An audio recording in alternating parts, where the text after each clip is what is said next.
Hashim class पर आपका स्वागत है। सीटेट पेपर 2 पार्ट नंबर 26 पहला क्वेश्चन है, विज्ञान कक्षा में शिक्षक ने विद्यार्थियों को विभिन्न पदार्थों को वर्गीकृत करने का कार्य दिया। शिक्षक ने कोई परिभाषा पहले नहीं बताई। ये किस शिक्षण उपागम का सर्वोत्तम उदाहरण है? ए व्याख्यान विधि, बी निगमनात्मक विधि, सी रटने पर आधारित अधिगम, डी आगमनात्मक यानी कि इंडक्टिव और निर्माणात्मक अधिगम। तो इसका विकल्प नंबर जो है डी सही हो जाएगा। आगमनात्मक, इंडक्टिव एवं निर्माणवादी अधिगम, विकल्प नंबर डी इसका आंसर सही हो जाएगा। सवाल नंबर 2, यदि कोई विद्यार्थी यह मानता है कि भारी वस्तु हल्की से हमेशा तेजी से गिरती है, तो शिक्षक का सबसे प्रभावी कदम क्या होगा? ए सही उत्तर लिखवा देना, बी उसे दंड देना, सी पुस्तक का अनुच्छेद याद करवाना, डी प्रयोग कराकर उसके पूर्व ज्ञान को चुनौती देना। विकल्प नंबर डी इसका आंसर सही हो जाएगा, प्रयोग कराकर उसके पूर्व ज्ञान को चुनौती देना। सवाल नंबर 3, एनसीईआरटी विज्ञान शिक्षण में करके सीखो यानी कि लर्निंग बाय डूइंग मुख्यतः किस उद्देश्य को पूरा करता है? ए केवल परीक्षा में अंक बढ़ाता है, बी केवल तथ्यों के स्मरण, सी केवल अनुशासन बनाए रखना, डी अवधारणात्मक समझ तथा प्रक्रिया कौशल का विकास। विकल्प नंबर डी इसका आंसर सही हो जाएगा, अवधारणात्मक समझ तथा प्रक्रिया कौशल का विकास। सवाल नंबर 4, निम्न में से कौन सा विज्ञान प्रक्रिया कौशल साइंस प्रोसेस स्किल नहीं है? लेकिन यहाँ पे बात चल रही है नहीं है कि ए वर्गीकरण, बी अवलोकन, सी अनुमान, डी अनुच्छेद कंठस्थ करना। तो विकल्प नंबर डी इसका आंसर सही हो जाएगा, अनुच्छेद कंठस्थ करना। सवाल नंबर 5, विज्ञान कक्षा में परिकल्पना निर्माण किस स्तर की संज्ञानात्मक प्रक्रिया से सबसे अधिक संबंधित है? ए स्मरण, बी समझ, सी अनुप्रयोग, डी विश्लेषण एवं सृजन। विकल्प नंबर डी इसका आंसर सही हो जाएगा, विश्लेषण एवं सृजन। सवाल नंबर 6, शिक्षक ने पौधों के वाष्पोत्सर्जन पर प्रयोग कराया और विद्यार्थियों से परिणाम की व्याख्या करने को कहा। ये किस प्रकार का मूल्यांकन सबसे अधिक दर्शाता है? ए वस्तुनिष्ठ परीक्षण, बी मौखिक पुनरावृत्ति, सी रटन आधारित परीक्षण, डी प्रदर्शन आधारित एवं प्रमाणिक मूल्यांकन। विकल्प नंबर डी इसका आंसर सही हो जाएगा, प्रदर्शन आधारित एवं प्रमाणिक मूल्यांकन। सवाल नंबर 7, वाइगोस्की के अनुसार विज्ञान शिक्षण में सहपाठी सहयोग पीयर इंटरेक्शन का महत्व इसलिए है क्योंकि यह केवल समय बचाता है, बी यह केवल अनुशासन बनाए रखता है, सी यह केवल प्रतियोगिता बढ़ाता है, डी यह जेडपीडी का फुल फॉर्म है जोन ऑफ प्रोक्सिमल डेवलपमेंट में अधिगम को सहारा देता है। तो विकल्प नंबर डी इसका आंसर सही हो जाएगा, यह जेडपीडी में अधिगम को सहारा देता है।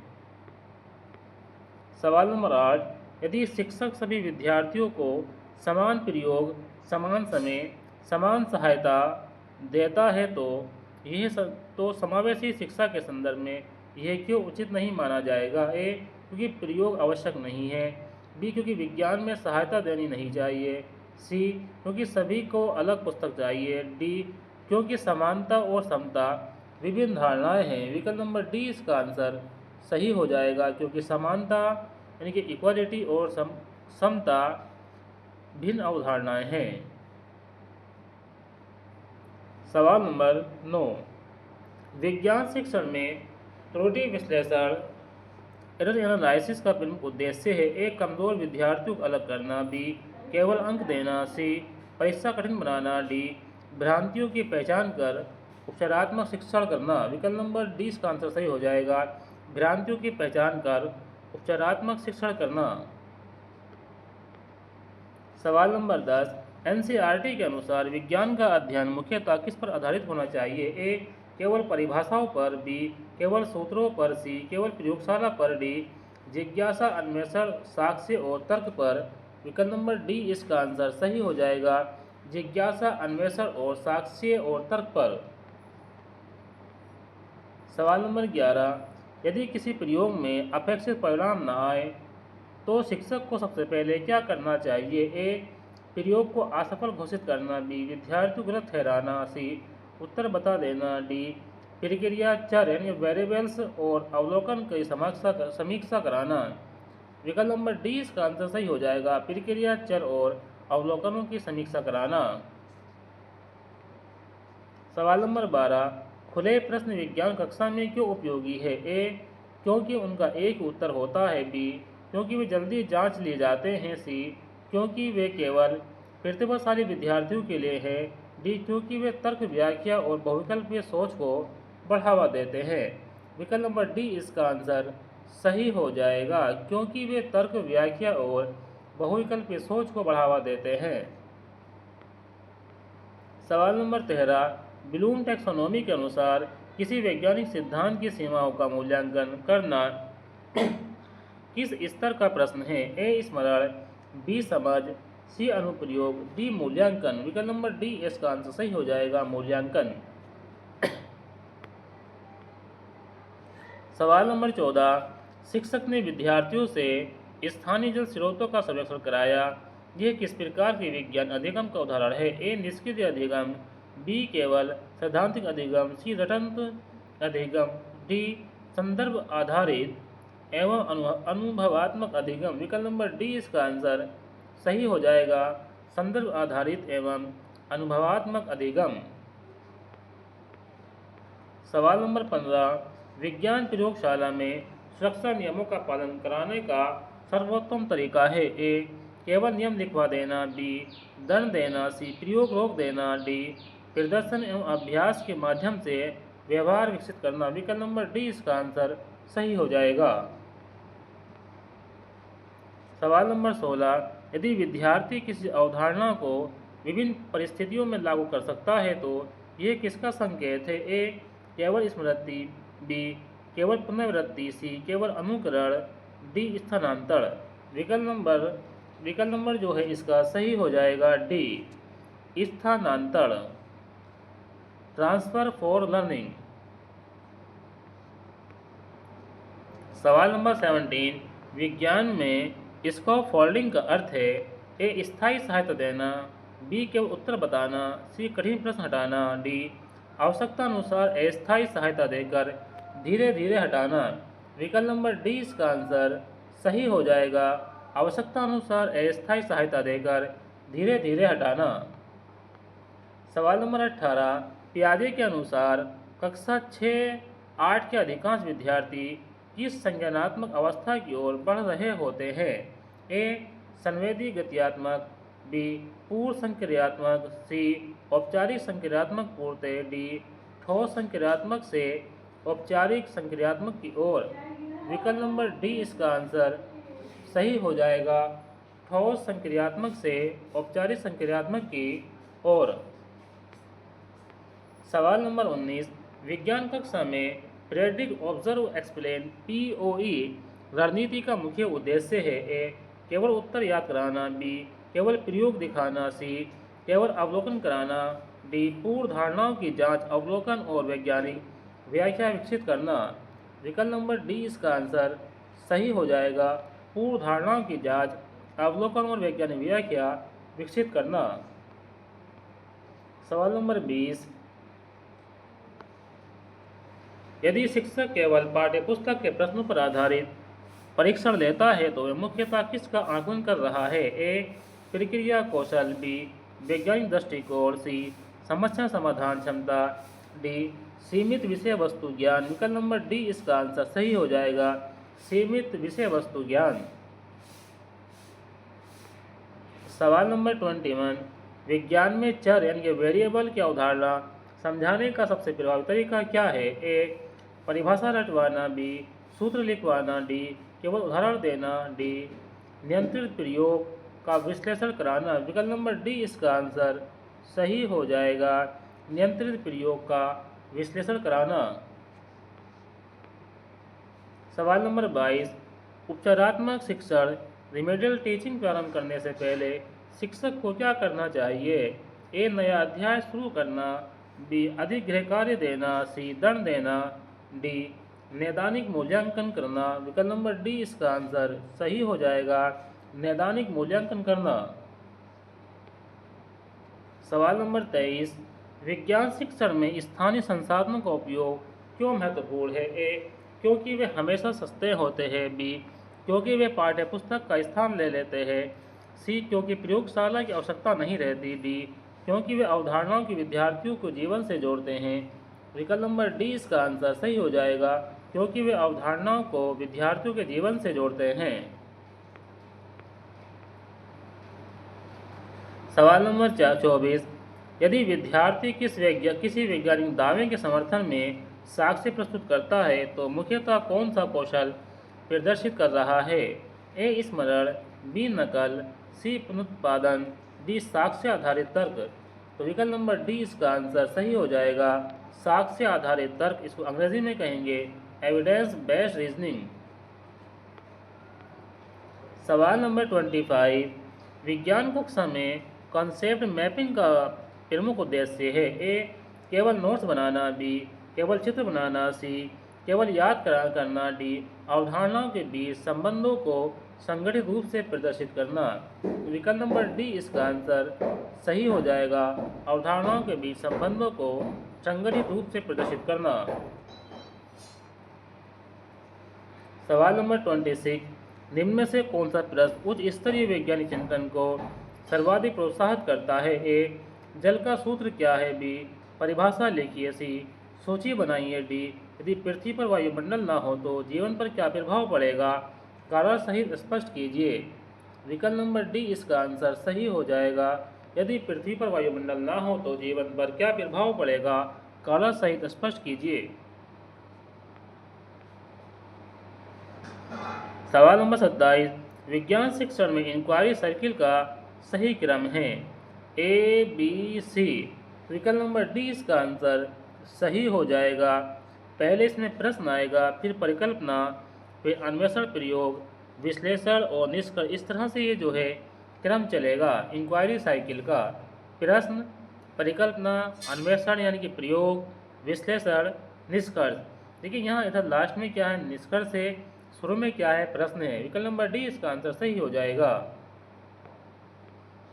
सवाल नंबर 28, यदि शिक्षक विद्यार्थियों को एक ही समस्या के अनेक समाधान खोजने के लिए प्रेरित करता है तो वह मुख्यतः किस प्रकार की सोच विकसित कर रहा है? ए, अभिसारी सोच। बी, यांत्रिक सोच। सी, स्मरणात्मक सोच। डी, अपसारी एवं रचनात्मक सोच। विकल्प नंबर डी इसका आंसर सही हो जाएगा, अपसारी एवं रचनात्मक सोच। सवाल नंबर 29, विज्ञान शिक्षण में फॉर्मेटिव असेसमेंट का सबसे महत्वपूर्ण उद्देश्य है? ए, अंतिम परिणाम घोषित करना। बी, विद्यार्थियों के रैंक बनाना। सी, प्रमाण पत्र देना। डी, अधिगम के दौरान प्रतिपुष्टि देकर शिक्षण में सुधार करना। विकल्प नंबर डी इसका आंसर सही हो जाएगा, अधिगम के दौरान प्रतिपुष्टि देकर शिक्षण में सुधार करना। सवाल नंबर 30, एक प्रभावी विज्ञान शिक्षक की सबसे महत्वपूर्ण विशेषता क्या है? ए, केवल विषय वस्तु का गहरा ज्ञान। बी, केवल प्रयोग कराने की क्षमता। सी, केवल परीक्षा परिणाम पर ध्यान देना। डी, विषय विज्ञान पेडागोजिकल ज्ञान, विद्यार्थियों की भ्रांतियों की समझ तथा विज्ञान दृष्टिकोण सिद्ध करने की क्षमता। विकल्प नंबर डी इसका आंसर सही हो जाएगा, विकल्प नंबर डी इसका आंसर सही हो जाएगा। विषय विज्ञान पेडागोजिकल ज्ञान, विद्यार्थियों की भ्रांतियों की समझ तथा वैज्ञानिक दृष्टिकोण विकसित करने की क्षमता। अब यहाँ से शुरू हो जाएगी मैथ्स की पेडागोजी, जिसमें पहला सवाल है, एक शिक्षक कक्षा में भिन्नों की अवधारणा सिखाने से पहले विद्यार्थियों को कागज मोड़ने की गतिविधि कराता है, ये कि शिक्षण उपागम का सर्वोत्तम उदाहरण है? ए, व्याख्यान विधि। बी, निगमनात्मक विधि। सी, रटंत अधिगम। डी, निर्माणवादी एवं गतिविधि आधारित अधिगम। विकल्प नंबर डी इसका आंसर सही हो जाएगा, निर्माणवादी एवं गतिविधि आधारित अधिगम। देखिए अधिगम का अर्थ होता है सीखना। सवाल नंबर 2, गणित शिक्षण का प्रमुख उद्देश्य क्या होना चाहिए? ए, केवल सूत्र याद कराना। बी, केवल परीक्षा में अंक बढ़ाना। सी, केवल कठिन प्रश्न हल कराना। डी, गणितीय चिंतन, तर्क तथा समस्या समाधान क्षमता का विकास। विकल्प नंबर डी इसका आंसर सही हो जाएगा, गणितीय चिंतन, तर्क तथा समस्या समाधान क्षमता का विकास। सवाल नंबर 3, यदि कोई विद्यार्थी 1/3 + 1/4 बराबर 2/7 लिखता है तो शिक्षक की सबसे प्रभावी प्रतिक्रिया क्या होगी? ए. उत्तर गलत बताकर आगे बढ़ जाना। बी. दंड देना। सी. सही उत्तर लिखवा देना। डी. उसके तर्क को समझकर त्रुटि का विश्लेषण कराना। विकल्प नंबर डी इसका आंसर सही हो जाएगा। उसके तर्क को समझकर त्रुटि का विश्लेषण कराना। सवाल नंबर 4, एनसीईआरटी के अनुसार गणित सीखना सबसे अधिक प्रभावी कब होता है? ए. जब शिक्षक लगातार बोलता है। बी. जब विद्यार्थी केवल अभ्यास पुस्तिका भरते हैं। सी. जब केवल गृहकार्य कराया जाता है। डी. जब विद्यार्थी स्वयं अन्वेषण, चर्चा और तर्क करते हैं। विकल्प नंबर डी इसका आंसर सही हो जाएगा। जब विद्यार्थी स्वयं अन्वेषण और चर्चा और तर्क करते हैं। सवाल नंबर 5, वाइगोस्की के अनुसार गणित कक्षा में सहपाठी सहयोग, पेयर इंटरेक्शन का महत्व इसलिए है क्योंकि ए. यह केवल समय बचाता है। बी. यह केवल अनुशासन बनाए रखता है। सी.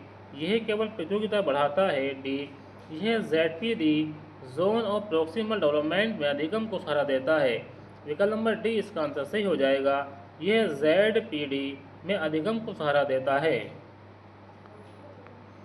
सवाल नंबर 6, यदि शिक्षक विद्यार्थी से किसी पैटर्न के आधार पर अगला पद अनुमानित करने को कहता है तो मुख्यतः कौन सा कौशल विकसित कर रहा है? ए. स्मरण। बी. नकल। सी. पुनरुत्पादन। डी. बीजीय एवं पैटर्न आधारित चिंतन। विकल्प नंबर डी इसका आंसर सही हो जाएगा। बीजीय एवं पैटर्न आधारित चिंतन। सवाल नंबर 7, गणितीय भाषा मैथमेटिकल लैंग्वेज के संदर्भ में शिक्षक का सबसे महत्वपूर्ण कार्य क्या है? ए. केवल परिभाषा याद कराना। बी. केवल प्रतीक लिखवाना। सी. केवल सूत्रों का अभ्यास कराना। डी. प्रतीकों, शब्दों और अर्थ के बीच संबंध स्थापित कराना। विकल्प नंबर डी इसका आंसर सही हो जाएगा। प्रतीकों, शब्दों और अर्थ के बीच संबंध स्थापित कराना। विकल्प नंबर डी इसका आंसर सही हो जाएगा। सवाल नंबर 8, बर्नर के अनुसार किसी गणितीय अवधारणा को सीखने का उचित क्रम क्या है? ए. बी. सी. डी। विकल्प नंबर डी इसका आंसर सही हो जाएगा। मूर्त, चित्रात्मक, प्रतीकात्मक। विकल्प नंबर डी इसका आंसर सही हो जाएगा। Elective, iconic, symbolic. सवाल नंबर 9, यदि शिक्षक वास्तविक जीवन की समस्या से अनुपात का अध्यापन प्रारंभ करता है तो यह किस प्रकार का शिक्षण है? ए. विषय केंद्रित। बी. घटंत। सी. व्याख्यान प्रधान। डी. संदर्भ आधारित एवं समस्या आधारित शिक्षण। विकल्प नंबर डी इसका आंसर सही हो जाएगा। संदर्भ आधारित एवं समस्या आधारित शिक्षण। सवाल नंबर 10, ब्लूम टैक्सोनॉमी के अनुसार दो विभिन्न विधियों से किसी प्रश्न का समाधान कर उनकी तुलना करना किसी स्तर का प्रश्न है? ए. स्मरण। बी. समझ। सी. अनुप्रयोग।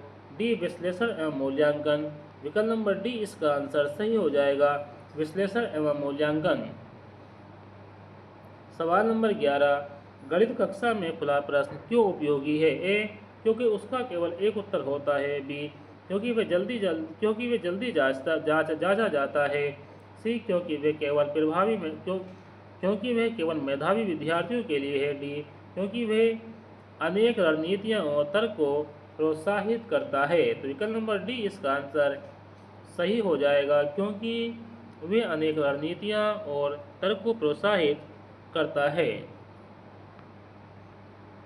सवाल नंबर 12, यदि विद्यार्थी किसी प्रश्न का उत्तर सही देता है परंतु उसका तर्क गलत है तो शिक्षक को क्या करना चाहिए? ए. केवल अंक देना। बी. उत्तर गलत मान लेना। सी. पुनः वही प्रश्न दे देना। डी. उत्तर के पीछे की सोच, रीजनिंग का मूल्यांकन करना। विकल्प नंबर डी इसका आंसर सही हो जाएगा। उत्तर के पीछे की सोच, रीजनिंग का मूल्यांकन करना। सवाल नंबर 13, गणित में स्कैफोल्डिंग का अर्थ है? ए. स्थायी सहायता देना। बी. केवल उत्तर बता देना। सी. कठिन प्रश्न हटाना। डी. आवश्यकता अनुसार अस्थायी सहायता देकर धीरे धीरे हटाना। विकल्प नंबर डी इसका आंसर सही हो जाएगा। आवश्यकता अनुसार अस्थायी सहायता देकर धीरे धीरे हटाना। सवाल नंबर 14, यदि शिक्षक विद्यार्थियों से त्रिभुज के कोणों का योग विभिन्न त्रिभुज बनाकर जांचने को कहता है तो वह किस प्रकार का अधिगम प्रोत्साहित कर रहा है? ए. निष्क्रिय अधिगम, बी. रटन अधिगम, सी. केवल व्याख्यान, डी. खोजपरक एवं अनुभवात्मक अधिगम। विकल्प नंबर डी इसका आंसर सही हो जाएगा, खोजपरक एवं अनुभवात्मक अधिगम। सवाल नंबर 15, गणितीय त्रुटियों का विश्लेषण मुख्यतः किस उद्देश्य के लिए किया जाता है? ए. विद्यार्थियों को दंड देने के लिए, बी. केवल अंक काटने के लिए, सी. परीक्षा कठिन बनाने के लिए, डी. भ्रांतियों की पहचान कर उपचारात्मक शिक्षण कराने के लिए। विकल्प नंबर डी इसका आंसर सही हो जाएगा, भ्रांतियों की पहचान कर उपचारात्मक शिक्षण करने के लिए। सवाल नंबर 16, यदि कोई विद्यार्थी 0.05 को 0.05 से छोटा मानता है क्योंकि 0.5 बड़ा है, तो यह किस प्रकार की त्रुटि है? ए. गणना त्रुटि, बी. लिखावट त्रुटि, डी. स्मृति त्रुटि, डी. स्थानीय मान यानी प्लेस वैल्यू संबंधी अवधारणात्मक त्रुटि। विकल्प नंबर डी इसका आंसर सही हो जाएगा, स्थानीय मान यानी अंग्रेजी में कहेंगे प्लेस वैल्यू संबंधी अवधारणात्मक त्रुटि। सवाल नंबर 17, पियाजे के अनुसार कक्षा 6 से 8 के अधिकांश विद्यार्थी किस अवस्था की ओर बढ़ रहे होते हैं? ए. संवेदी गत्यात्मक, बी. पूर्व संक्रियात्मक, सी. औपचारिक क्रियात्मक पूर्ति, डी. ठोस संक्रियात्मक से औपचारिक संक्रियात्मक की ओर। विकल्प नंबर डी इसका आंसर सही हो जाएगा, ठोस संक्रियात्मक से औपचारिक संक्रियात्मक की ओर। सवाल नंबर 18, गणित शिक्षण में मैनिपुलेटिव जैसे घन, टाइल, कागज की पट्टियाँ का उपयोग मुख्यतः क्यों किया जाता है? ए. कक्षा सजाने के लिए, बी. समय बिताने के लिए, सी. केवल छोटे बच्चों के लिए, डी. अमूर्त अवधारणाओं को मूर्त अनुभव से जोड़ने के लिए। विकल्प नंबर डी इसका आंसर सही हो जाएगा, अमूर्त अवधारणाओं को मूर्त अनुभव से जोड़ने के लिए। सवाल नंबर 19, यदि शिक्षक सभी विद्यार्थियों को समान प्रश्न देता है जबकि कुछ विद्यार्थियों को अतिरिक्त सहायता की आवश्यकता है, तो समावेशी शिक्षा के संदर्भ में ये क्यों उचित नहीं है? देखिए यहाँ नहीं है की बात हो रही है। ए. क्योंकि प्रश्न नहीं देने चाहिए, क्योंकि गणित व्यक्तिगत विषय है, सी. क्योंकि सभी अलग अलग पुस्तक चाहिए, डी. क्योंकि समानता और समता भिन्न अवधारणाएं हैं। विकल्प नंबर डी इसका आंसर सही हो जाएगा, क्योंकि समानता और समता भिन्न अवधारणाएं हैं। सवाल नंबर 20, गणित कक्षा में थिंक पेयर शेयर रणनीति का प्रमुख उद्देश्य क्या है? ए. केवल उत्तर लिखवाना, बी. केवल समय बचाना, सी. केवल समूह बनाना, डी. व्यक्तिगत चिंतन, सहपाठी चर्चा और सामूहिक तर्क विकसित करना। विकल्प नंबर डी इसका आंसर सही हो जाएगा, व्यक्तिगत चिंतन, सहपाठी चर्चा और सामूहिक तर्क विकसित करना। सवाल नंबर 21, उपचारात्मक शिक्षण रेमेडियल टीचिंग प्रारंभ करने से पहले शिक्षक को क्या करना चाहिए? ए. नया अध्याय शुरू करना, बी. अधिक गृह कार्य देना, सी. दंड देना, डी. नैदानिक मूल्यांकन यानी कि डायग्नोस्टिक असेसमेंट करना। विकल्प नंबर डी इसका आंसर सही हो जाएगा, नैदानिक मूल्यांकन, इस अंग्रेजी में कहेंगे डायग्नोस्टिक असेसमेंट करना। सवाल नंबर 22, गणित में पैटर्न जनरलाइजेशन किससे सबसे अधिक संबंधित है? ए. केवल जोड़ घटाव, बी. केवल स्मरण, सी. केवल चित्र बनाना, डी. बीजीय सोच और सामान्यीकरण। विकल्प नंबर डी इसका आंसर सही हो जाएगा, बीजीय सोच और सामान्यीकरण। सवाल नंबर 23, यदि शिक्षक विद्यार्थियों से किसी कथन का प्रतिवाद खोजने को कहता है तो वह मुख्यतः क्या विकसित कर रहा है? ए. गठन क्षमता, बी. लिखने की गति, सी. गणना कौशल, डी. तार्किक चिंतन और गणितीय प्रमाण की समझ। विकल्प नंबर डी इसका आंसर सही हो जाएगा, तार्किक चिंतन और गणितीय प्रमाण की समझ।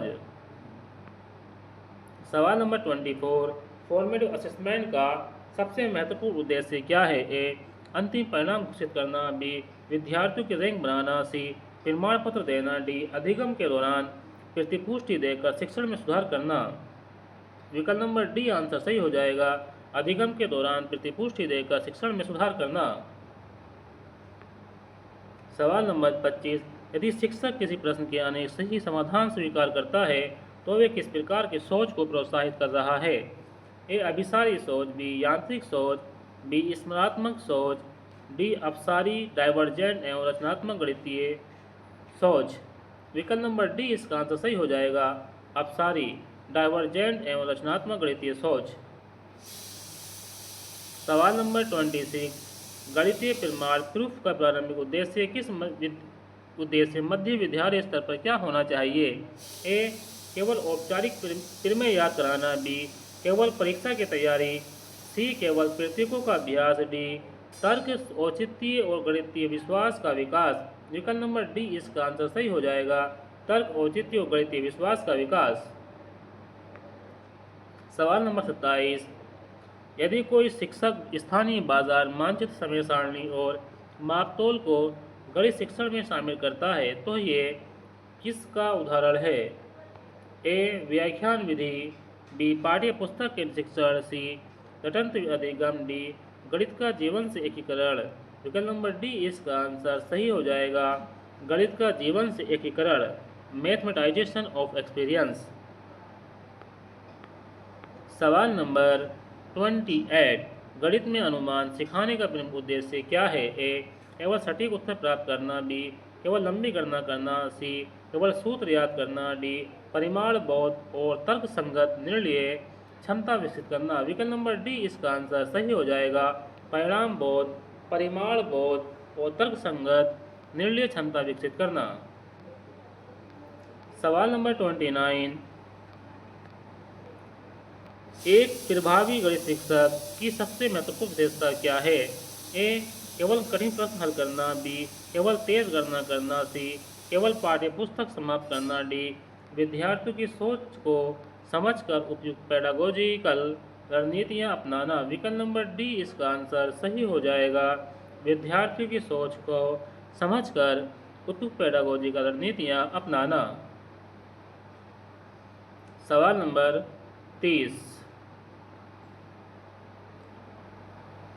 गणित शिक्षा में मैथमेटाइजेशन का सर्वोत्तम अर्थ क्या है? ए अधिक से अधिक सूत्र याद करना, बी केवल गणना करना, सी केवल प्रमेय सिद्ध करना, डी वास्तविक जीवन की परिस्थितियों को गणितीय रूप में व्यक्त, विश्लेषित और हल करना। तो विकल्प नंबर डी इसका आंसर सही हो जाएगा। वास्तविक जीवन की परिस्थितियों को गणितीय रूप में व्यक्त, विश्लेषित और हल करना। अब ये चल रहा था हमारा पार्ट नंबर 26 है। ये सीरीज़ हमारी लगातार चल रही है और जब तक ये सीरीज़ चलेगी, जब तक कि सीटेट का पेपर होगा, तो इसलिए वीडियो को जो है लाइक करें, चैनल को सब्सक्राइब करना ना भूलें। मिलते हैं आपसे नेक्स्ट वीडियो में। Thanks for watching this video.